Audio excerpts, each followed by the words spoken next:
പ്രണവ് പ്രദീപ് പ്രഭു. ഞാൻ 1ാം ക്ലാസ്സിൽ പഠിക്കുന്നു. ഞാൻ ഗവൺമെൻറ് UPS പൂജപ്പുരയിൽ വായിച്ചു വളരാൻ വേണ്ടി ടീച്ചർ തന്നതാണ്. രചന DP കലാധരൻ. ചിത്രീകരണം സന്ദീപ് K. ലൂയിസ്. ഞാൻ പറയാൻ പോകുന്ന കഥയുടെ പേരാണ് ഇനി പാലം വേണ്ട അമ്മേ.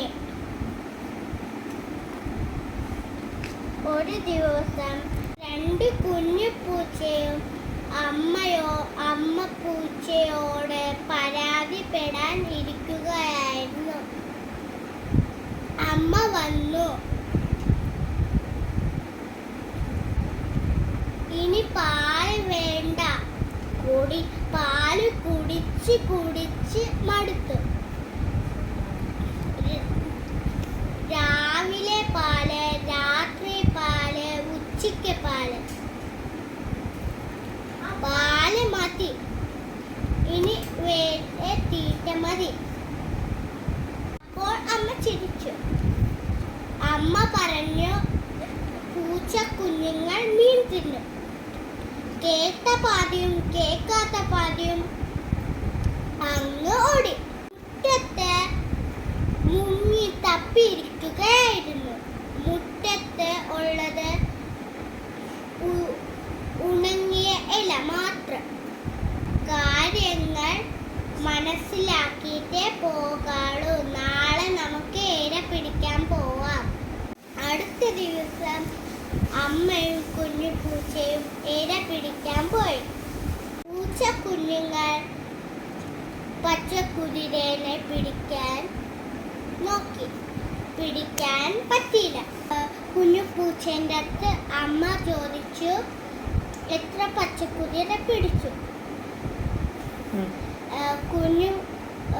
കുഞ്ഞു പൂച്ച പറഞ്ഞു, നമ്മൾ പച്ചക്കുതിരനെ തിന്നൂല. അത് നമ്മുടെ വയറ്റിൽ കിടന്ന് ചാടും. വിശന്ന കുഞ്ഞു പൂച്ച ചോദിച്ചു, ഇന്നും കൂടെ പാല് തരാവോ? അമ്മ ചിരിച്ചു. അടുത്ത ദിവസം എലിയെ പിടിക്കാൻ ഇറങ്ങി. അമ്മ പറഞ്ഞ് ഓർമ്മിച്ചു. കൂർത്ത മുഖം,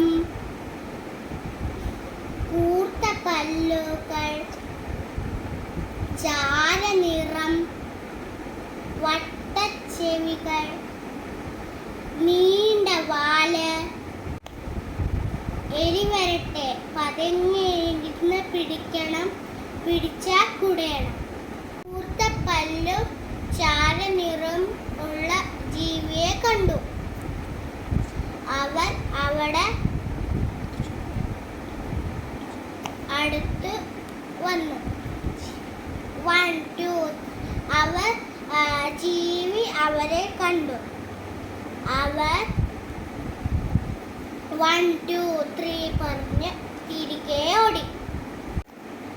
അമ്മയുടെ അടുത്ത് പറഞ്ഞു. വിവരം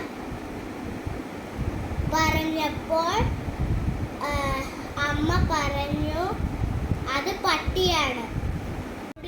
തളർന്ന വിശന്നിരുന്ന പൂച്ചക്കുഞ്ഞുങ്ങൾ ചോദിച്ചു, ഇന്നും കൂടെ ഒന്ന് പാല് തരുമോ അമ്മേ? ഈ കഥ നിങ്ങൾക്ക് ഇഷ്ടപ്പെട്ടോ?